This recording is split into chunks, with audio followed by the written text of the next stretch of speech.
Eu convidaria você a fazer a gentileza de abrir a sua Bíblia no livro de Apocalipse, no capítulo de número 14.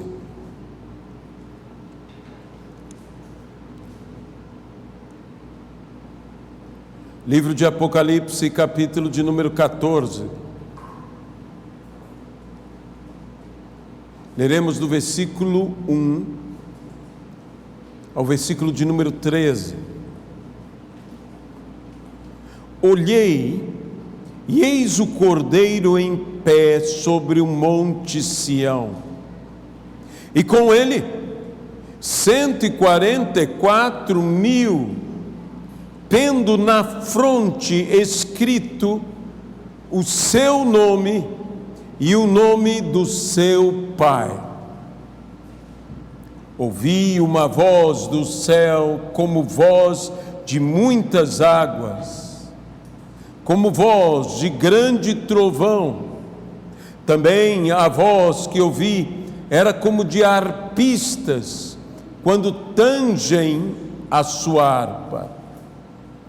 Entoava um novo cântico diante do trono, diante dos 4 seres viventes e dos anciãos, e ninguém pôde aprender o cântico, senão os 144.000 que foram comprados da terra. São estes os que não se macularam com mulheres, porque são castos. São eles seguidores do Cordeiro, por onde quer que vá. São os que foram redimidos dentre os homens, primícias para Deus e para o Cordeiro. E não se achou mentira na sua boca, não tem mácula. Vi outro anjo voando no meio do céu, tendo um evangelho eterno para pregar aos homens que se assentam sobre a terra, e a cada nação, e tribo, e língua, e povo, dizendo em grande voz: temei a Deus e dai-lhe glória, pois é chegada a hora do seu juízo.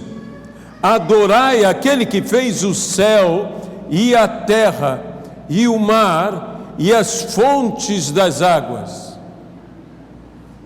Seguiu-se outro anjo, segundo, dizendo: caiu a grande Babilônia, que tem dado a beber a todas as nações do vinho da fúria da sua prostituição. Seguiu-se a estes outro anjo, terceiro, dizendo em grande voz: se alguém adora a besta e a sua imagem, e recebe a sua marca na fronte ou sobre a mão, também esse beberá do vinho da cólera de Deus, preparado sem mistura, do cálice da sua ira, e será atormentado com fogo e enxofre, diante dos santos anjos e na presença do Cordeiro. A fumaça do seu tormento sobe pelos séculos dos séculos, e não tem descanso algum, nem de dia, nem de noite, os adoradores da besta e da sua imagem, a quem quer que receba a marca do seu nome. Aqui está a perseverança dos santos, os que guardam os mandamentos de Deus e a fé em Jesus. Então ouvi uma voz do céu, dizendo: escreve, bem-aventurados os mortos que, desde agora morrem no Senhor, diz o Espírito, para que descansem das suas fadigas, pois as suas obras os acompanharão. Ó Deus amado, ó Deus querido, abençoa-nos, capacita-nos a transmitir a Tua palavra. Fala, Senhor, aos nossos entendimentos, aos nossos corações, e que o Senhor traga ânimo, que o Senhor traga encorajamento, que o Senhor traga fortalecimento, e que tenhamos todos nós o zelo pela sua obra, para que, ó Deus, com perseverança, sirvamos ao Senhor, andemos em santidade, agrademos em tudo ao nosso Deus. Abençoa-nos, ó Pai, no nome de Jesus Cristo. Amém e amém. Esse texto vem seguido do que Apocalipse nos fala da manifestação dos poderes malignos, das bestas.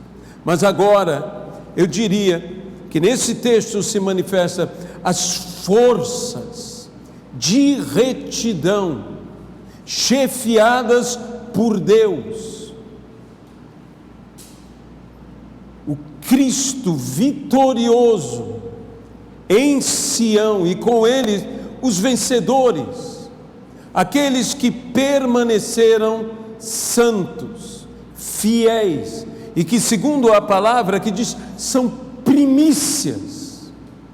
Os 144 mil que nós já vimos são primícias, não se restringe exclusivamente a 144 mil.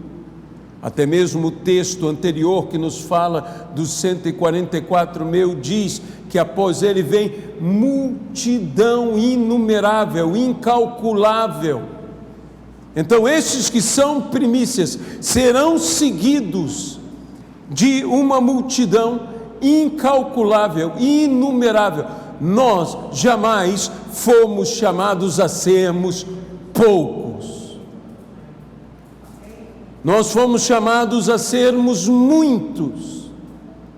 O poder de Deus nos levará a esta vitória. O poder de Deus nos levará a esta conquista.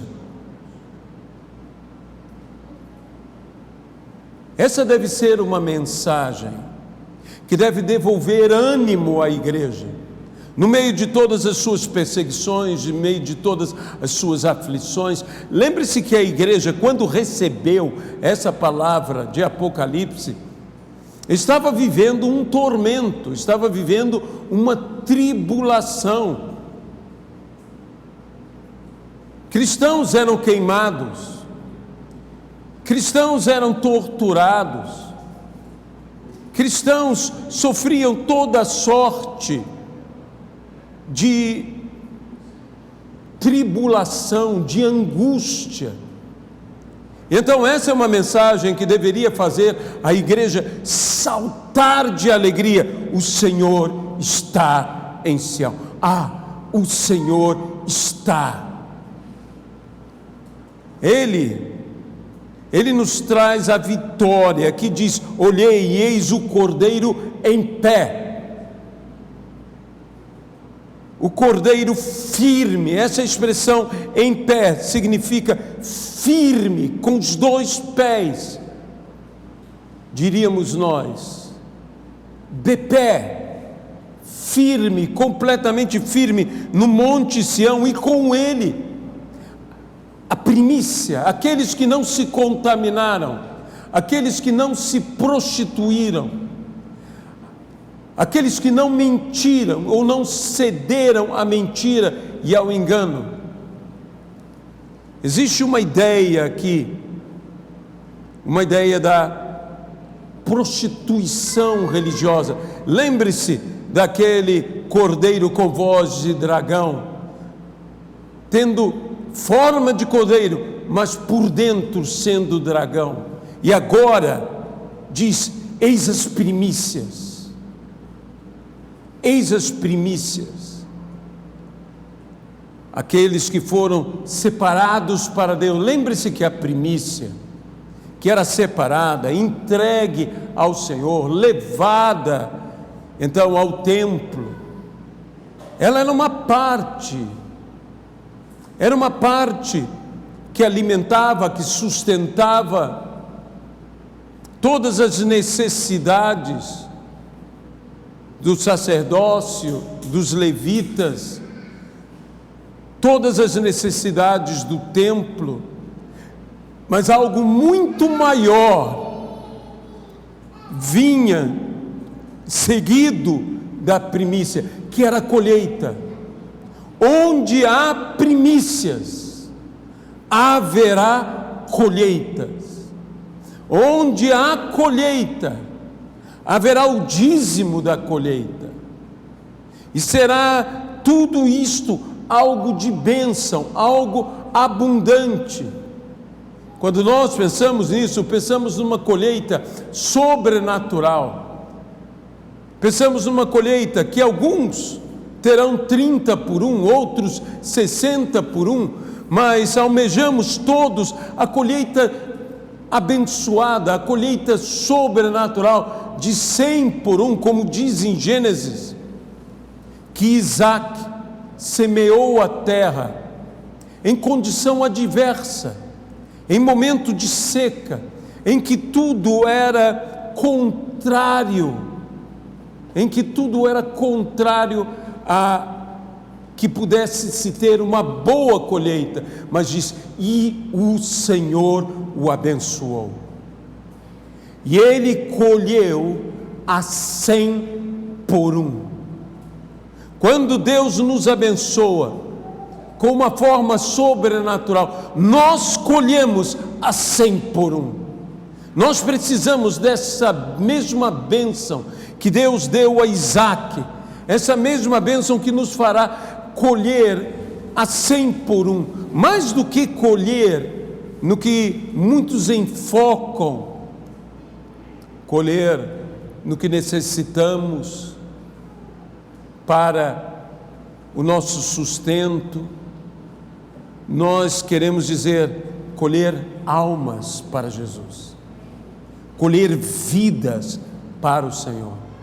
Não que Deus não nos possa abençoar a 100 por 1 na nossa economia, pode, e oro que Ele o faça, e é importante que Ele o faça, mas o que é a ênfase, e que deve ser a ênfase, é colhermos as almas, levarmos a Cristo, salvarmos vidas, e que tenhamos esta colheita a 100 por 1, onde Deus nos abençoa.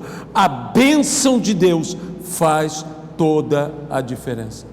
É uma palavra de encorajamento, é uma palavra de fortalecimento, é uma palavra para que tenhamos ânimo, que nos faz lembrar aquilo que Jesus disse: nesse mundo tereis aflições.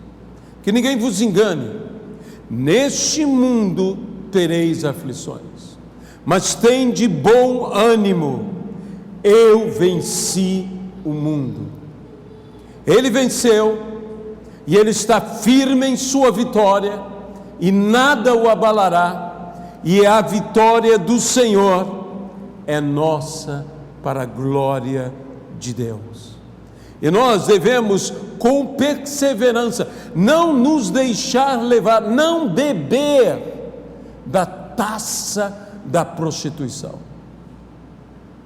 Quem beber da taça da prostituição, a taça de Babilônia, que é citado em Isaías, que é citada em Jeremias,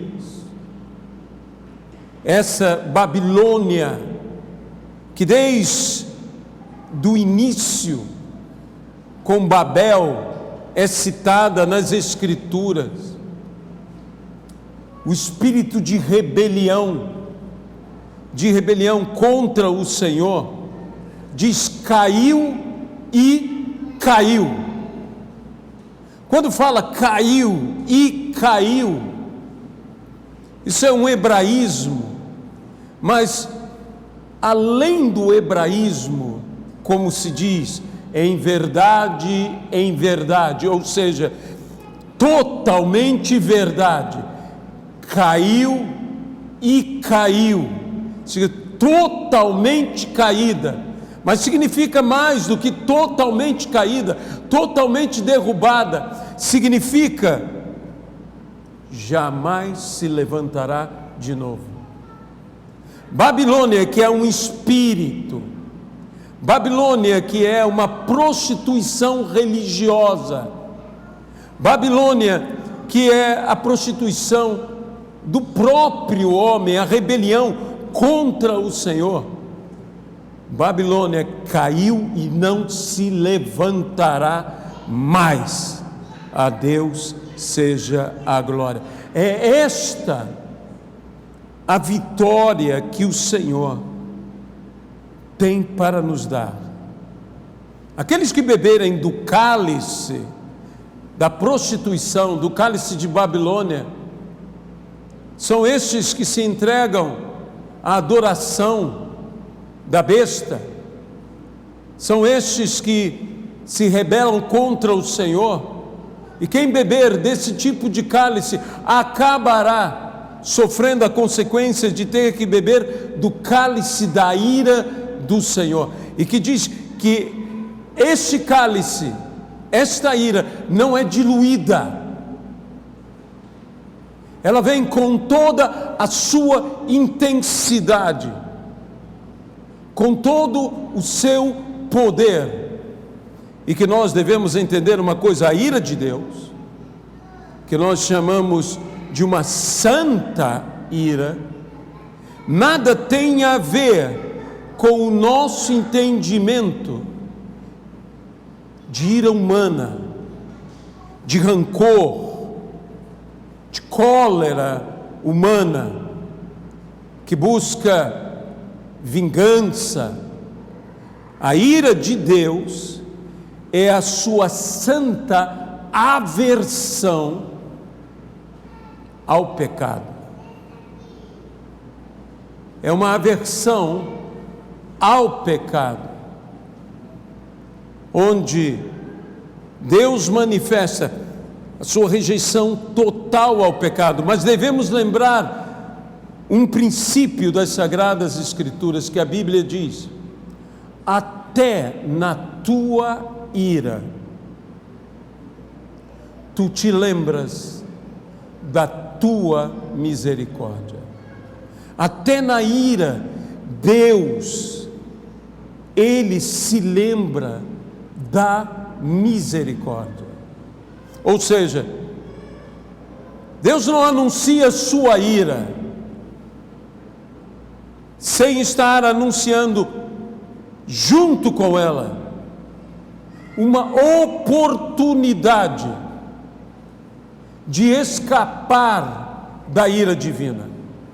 Lembre-se do profeta Jonas, lembre-se dele anunciando a Nínive a palavra do Senhor, que Nínive seria destruída, que os seus habitantes, que todos que lá estavam, seriam dizimados, mas eles se arrependeram. O aviso da ira, quando é seguido por um arrependimento verdadeiro, tem a manifestação do perdão. Jonas mesmo diz, eu sei que o Senhor é um Deus tardio em irar-se e que se arrepende do mal. Isto aqui é uma ira que o Senhor foi evitando.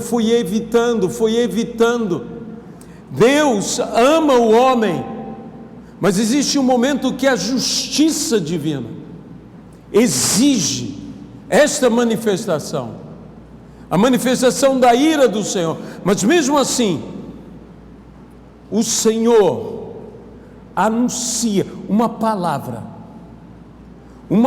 de esperança. É tempo de todos aqueles que estão adorando a besta, arrependam-se todos aqueles que estão em rebeldia contra o Senhor, venham ao Senhor. Veja, há um anjo que sai, e diz que esse anjo voando no meio do céu, tendo um evangelho eterno, o evangelho do reino, o evangelho eterno, para pregar.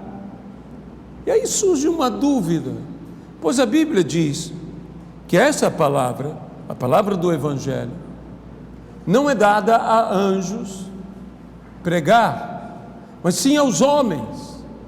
Veja, ele traz esse evangelho eterno. Isso nos faz lembrar o nascimento de Jesus, que diz que surgem os anjos e que os pastores no campo ouviram as boas novas, e que o anjo disse que não deveriam temer: eis que vos trago boas novas de salvação. Eis que vos trago boas novas de salvação. É que hoje vos nasceu na cidade de Davi o Cristo, o Senhor, Salvador. Boas novas de salvação, o Evangelho. E então os homens que ouviram esta palavra, que tiveram esta revelação, disseram entre si, uns para os outros: vamos já até Belém e vejamos ou conheçamos o que o Senhor nos revelou. É um momento em que eu diria, esse que alguns autores, alguns estudiosos de Apocalipse chamam o anjo evangelista, o anjo que traz uma boa nova de um evangelho eterno, mas para que os homens preguem, não é para que os anjos preguem. Ele traz para que nós preguemos. Lembre-se, devemos tomar cuidado com estas coisas, porque o próprio apóstolo Paulo diz: ainda que um anjo de luz traga outro evangelho, esse não é outro evangelho, esse é o evangelho eterno, é o evangelho único, esse é o evangelho do nosso Senhor e Salvador Jesus Cristo, do Cordeiro de Deus que tira o pecado do mundo, do Cordeiro que está em pé em Sião, do Cordeiro que venceu, esse que é o leão de Judá, a raiz de Davi, que triunfou, que está de pé, e que nós devemos com perseverança, a perseverança dos santos, nos mantendo em santidade. A chave de tudo é a perseverança.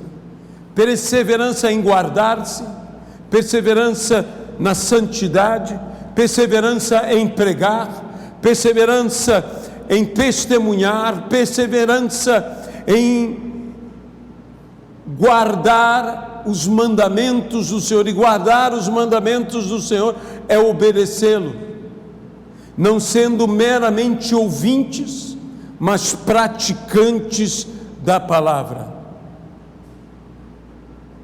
Eles entoam um novo cântico, que só aqueles da primícia podem cantar um novo cântico, como o Salmo diz: cantai ao Senhor um novo cântico. Cantai ao Senhor um cântico de vitória. A vitória está sendo anunciada. São os fiéis, os que permanecem absolutamente fiéis ao Senhor. Eles vão para onde o Cordeiro vai. Jesus disse: para onde eu estiver, aí estejam vós comigo. Para onde eu for, vós estareis comigo. Sim, o Senhor também disse: onde estiverem 2 ou 3 reunidos no meu nome, no seu meio eu estarei. Mas aqueles que seguem ao Senhor vão para onde o Senhor vai. São os discípulos, são os seguidores, são os que caminham nas pisadas do Mestre. São os que não apenas ouvem, mas praticam a sua palavra, que vivem plenamente a sua palavra. Como eu disse, eles são primícias, onde nós não podemos limitar e dizer apenas estes. Há muitas interpretações sobre quem são os 144 mil, desde serem literalmente 144 mil, desde serem simbolicamente judeus fiéis, até a igreja e a própria totalidade de todos aqueles que sempre foram fiéis ao Senhor. O mais importante em que todas essas interpretações são edificantes, são cabíveis, e alguns podem preferir mais uma ou outra. O mais importante é saber que eles são primícia. E porque eles são primícias, muito mais virá a partir deles. Há uma grande colheita, há uma grande ceifa que virá, há um grande avivamento, e eu creio de todo o meu coração que nós estamos para viver um grande avivamento, e tudo que houve até hoje não passaram de primícias. Eu creio num grande avivamento.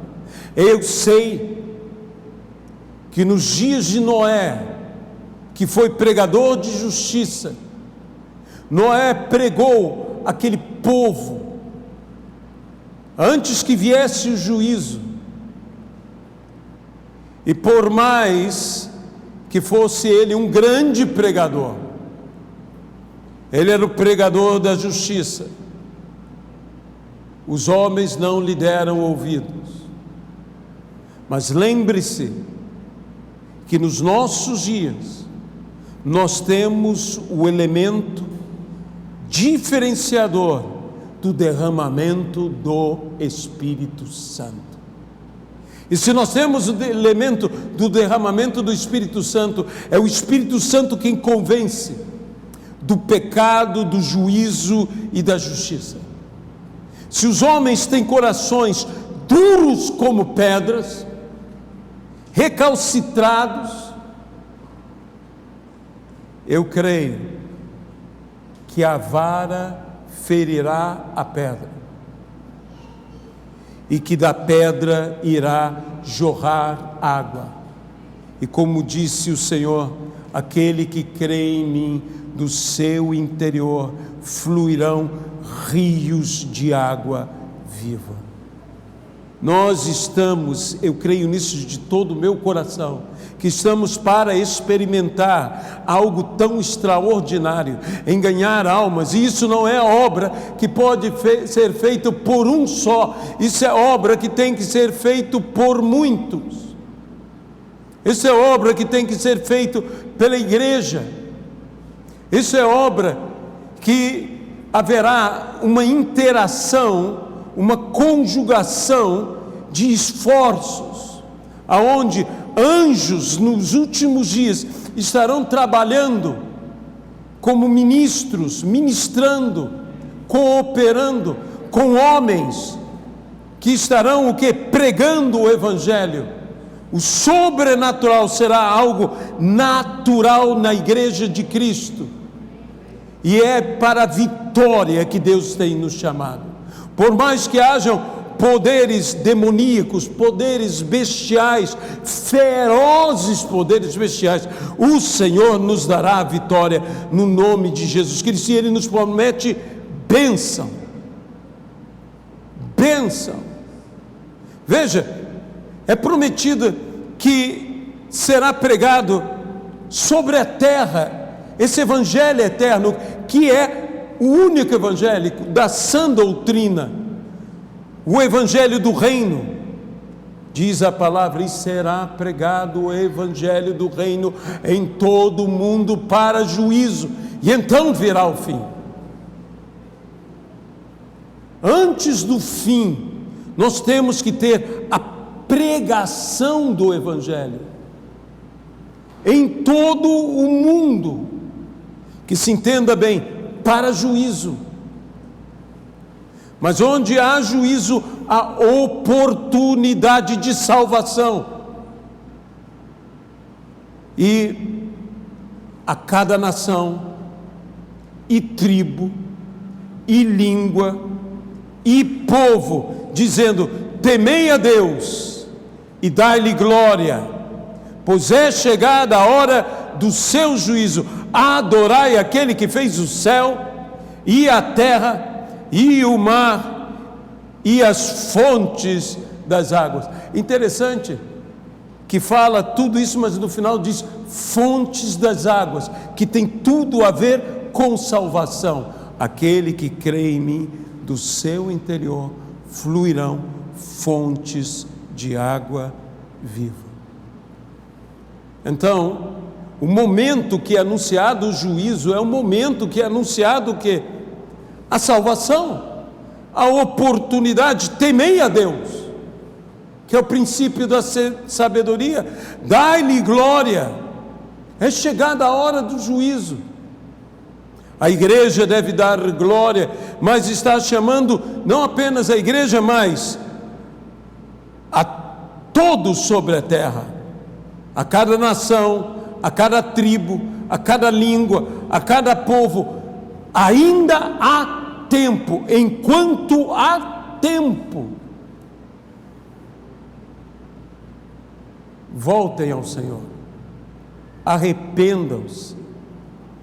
Isso é algo essencial de falarmos. Talvez alguém esteja agora nos vendo, ouvindo, e há muitas pessoas que tratam o tema da salvação como a displicência. Ainda há tempo, e a pessoa confiada no tempo não vê a urgência. A urgência, pois veja bem, o que espera aos que têm a marca ou o nome da besta e não a marca do Cordeiro, e não a marca de Deus, a marca do Pai, o nome do Pai e o nome do Cordeiro.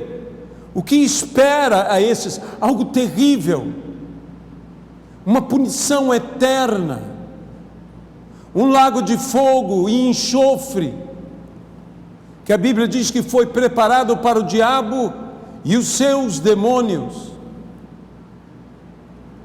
Há um juízo tão terrível esperando, mas há uma oportunidade maior que esse juízo, porque é uma graça que pode resgatar todo homem desta condenação eterna, desta danação eterna. É pelo sacrifício do Cordeiro. É esse evangelho que temos que pregar. em hora e fora de hora, quer seja oportuno ou não oportuno. Temos que falar desse evangelho ao máximo possível de pessoas. Temos que fazer-nos de tudo, de toda sorte, para que de alguma maneira ganhemos alguém. É o que fez o apóstolo Paulo. Eu me fiz de tudo para com todos, para que de alguma forma ganhasse alguns.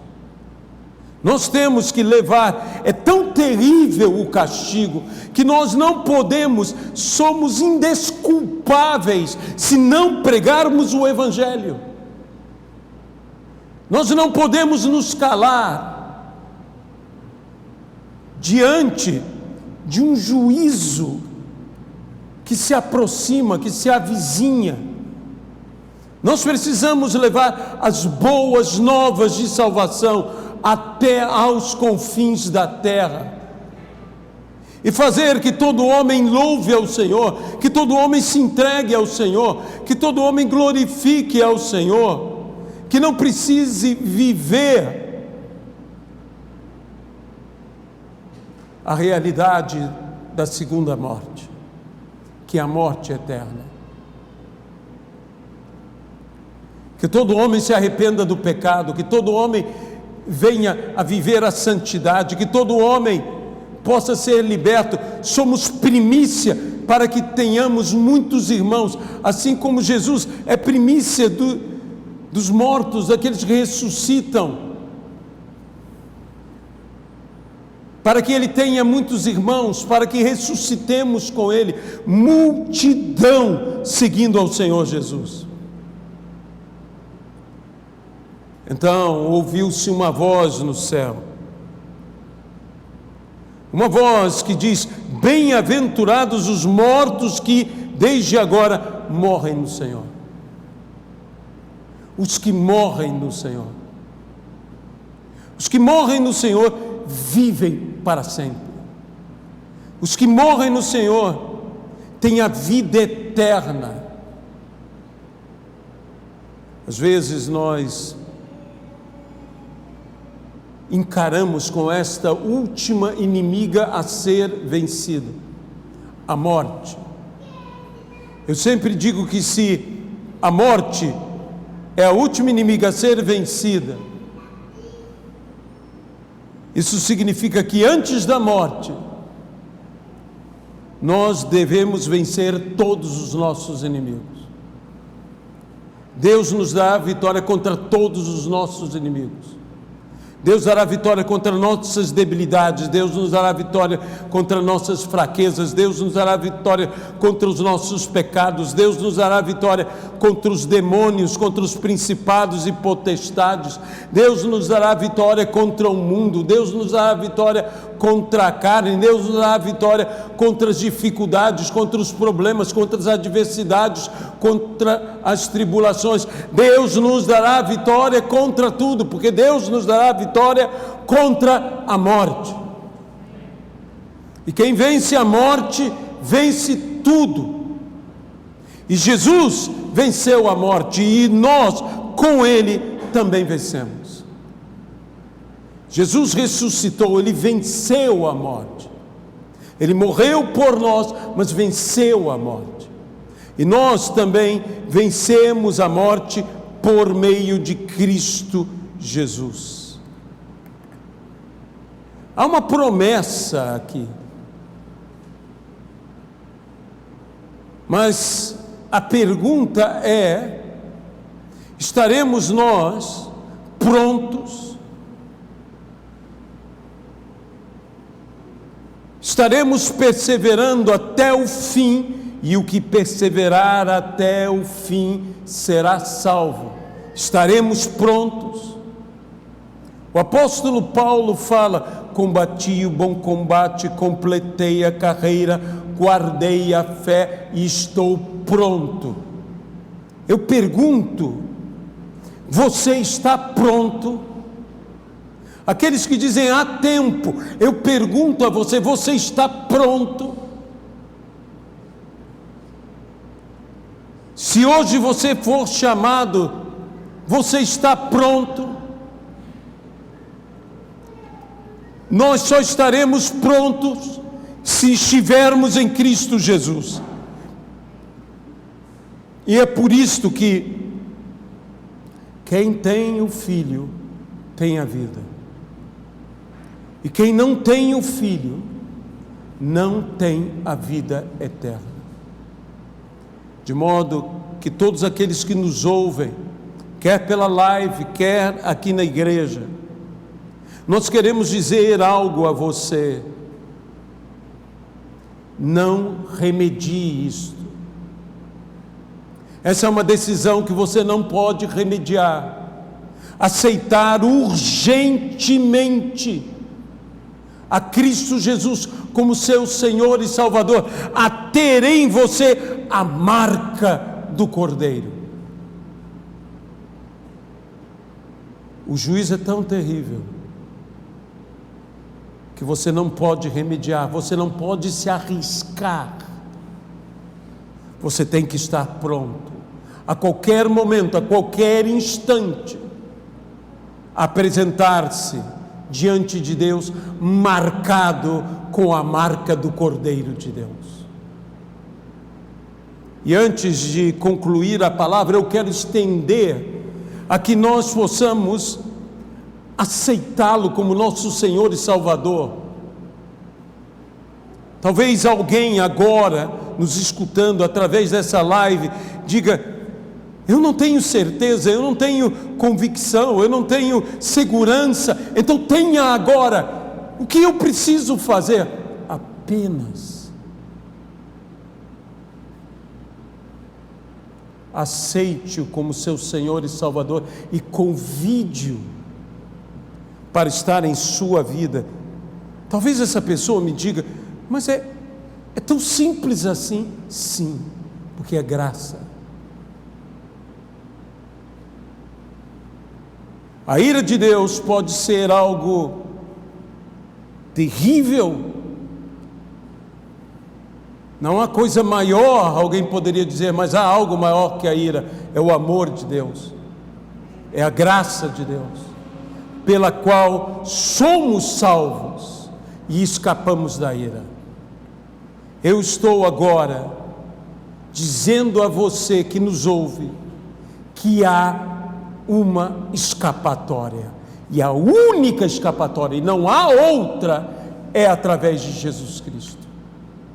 É através de Jesus Cristo. Não há outra, e não postergue.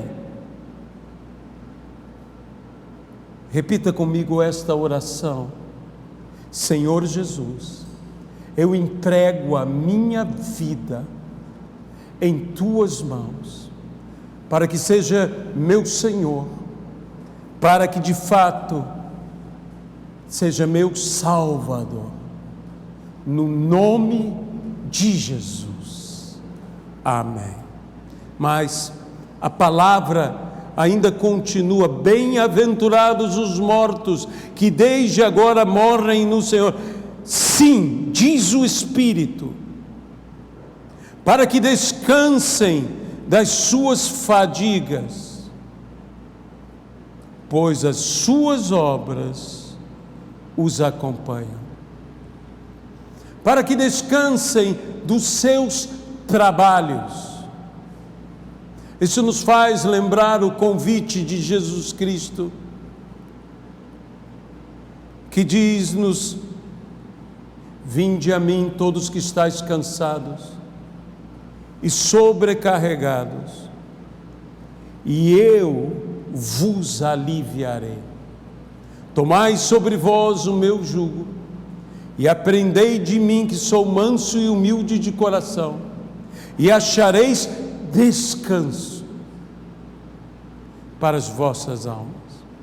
Essa palavra descanso que está aqui, ela pode ser traduzida como refrigério, como refrescados, como aqueles que caminham no calor do deserto e encontram águas refrescantes, um lugar de descanso. Mas Isso não é apenas um refrigério, isso não é apenas um refrescar, isto é um revigorar. Sejam todos revigorados, todos revigorados no Senhor. Há uma coisa interessante que me parece que todo aquele salvo, todo aquele homem que entrar no céu, entrará como seguido de um cortejo, um séquito daquele mesmo homem, daquela mesma vida, que são as suas obras. Nós normalmente dizemos, nesse mundo ninguém leva nada, mas as obras que fazemos, o testemunho, você se lembra, estes são aqueles que venceram por causa do sangue do Cordeiro e do testemunho que obtiveram.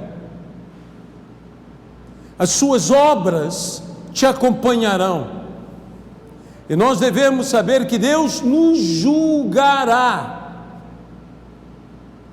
Diz que nós seremos julgados pelas nossas obras, pelo bem e pelo mal que tivermos feito através do corpo. As nossas obras estarão ali. A palavra para trabalho aqui, ou labuta, que é mais corretamente traduzida como labuta, significa uma labuta, um trabalho difícil, que é executado sobre grande adversidade, mas é executado. Não é porque as condições são difíceis, não é porque encaramos até mesmo o impossível. Se é difícil, vamos nos animar e enfrentar, e sermos até sobre-humanos para podermos fazer o que temos que fazer. Mas se é impossível, usemos o poder sobrenatural de Deus para fazermos o impossível. Nós não devemos ser como servo negligente. Nós não devemos ser como esse servo negligente que chegou apenas com um talento, que não trabalhou, que não obrou. Nós devemos ser como os demais servos que obraram, que multiplicaram, porque nós trabalhamos para o nosso Senhor e nós daremos contas ao nosso Senhor. Nós devemos devolver os talentos multiplicados ao nosso Senhor. Estes que são castos, que não se contaminaram, eu abro ainda aqui um parêntese sobre isto, nos faz lembrar até mesmo as virgens. As virgens não se contaminaram, mas deve haver uma coisa com esta castidade. Saiba que é o contraste com Babilônia, com a grande prostituta, que nós falaremos depois. Aqueles que não são seduzidos, aqueles que não se deixam entregar pela sedução, é mais do que a prostituição, e que não mentem,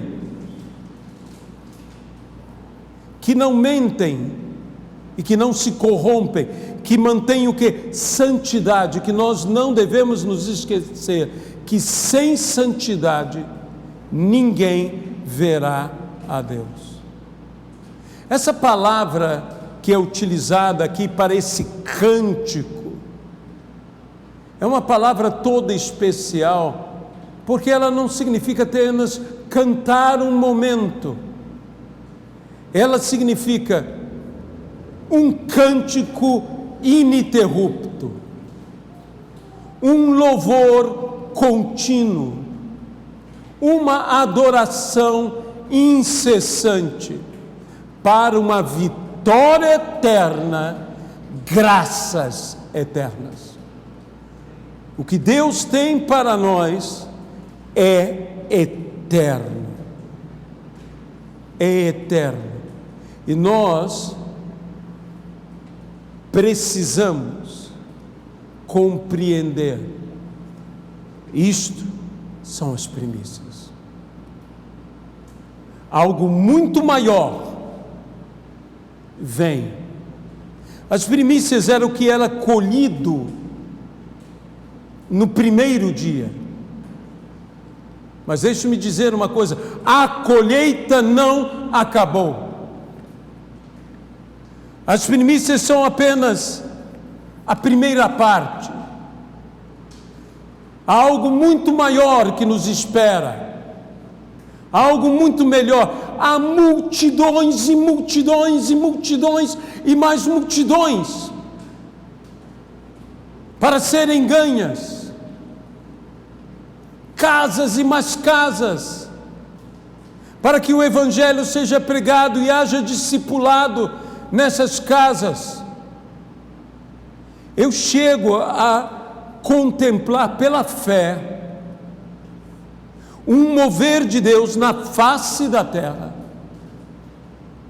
porque se nós estamos vendo aí o mal se multiplicando,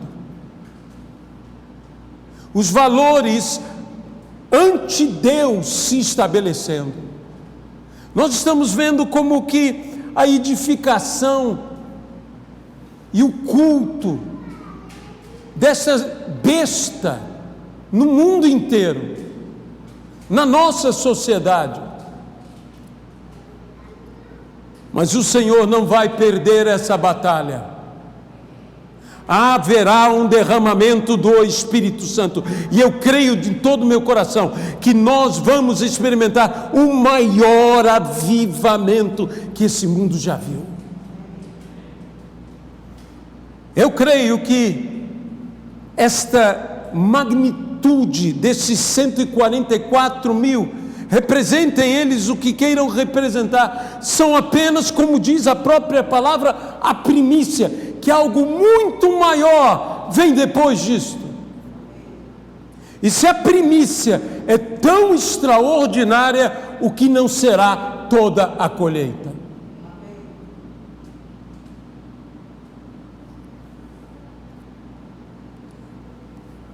É como disse aquela mulher Ciro-fenícia a Jesus, que Jesus diz: não é bom que se tire o pão dos filhos e se dê aos cachorrinhos. E ela diz: mas os cachorrinhos comem das migalhas que caem da mesa.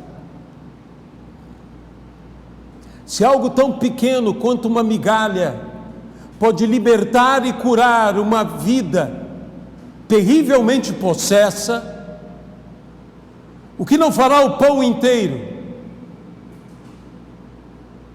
na vida daqueles que se alimentarem do pão?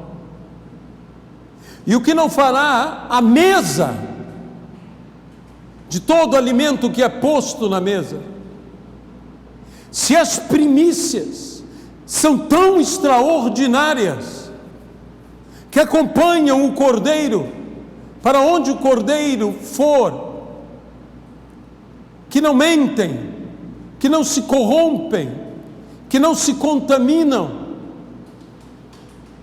o que eu posso esperar do todo que virá? Eu espero grandes coisas dessa colheita do Senhor. Amém? É isto que nós temos que ter, e deveríamos estar saltando de alegrias, porque Deus tem esta promessa para todos nós, um refrigério para nós, um revigorar para a nossa vida.